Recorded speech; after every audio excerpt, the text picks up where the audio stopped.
আজকে বানাবো বন্ধুরা এই বেল দিয়ে বেল আইসক্রিম। প্রথমে আমি বেলগুলোর শাঁসগুলোকে একটা বোলের মধ্যে নিয়ে নিলাম।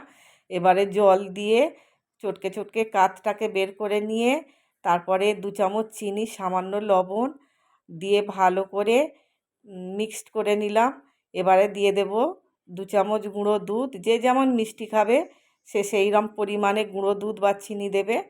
আমি যেমন মিষ্টি খাবো সেই রকম দিয়েছি। এই কাঠগুলোকে প্লাস্টিকের গ্লাসে দিয়ে আইসক্রিমের কাঠি দিয়ে 4 ঘন্টা আমি ফ্রিজে রেখে দেব। 4 ঘন্টা পরে বের করেছি, 5 মিনিট রেস্টে রাখার পরে গ্লাস থেকে ছেড়ে যাচ্ছে আইসক্রিমগুলো। এই রকম নিত্য নতুন রেসিপি বা ভিডিও দেখার জন্যে আমার চ্যানেলটাকে সাবস্ক্রাইব করে নিও। আমি এবার টেস্ট করে দেখি। গরমকালে এই রকম দুপুরবেলা আইসক্রিম পেলে মনটা তো ভরে যায় বন্ধুরা আনন্দে। সবাই ভালো থেকো।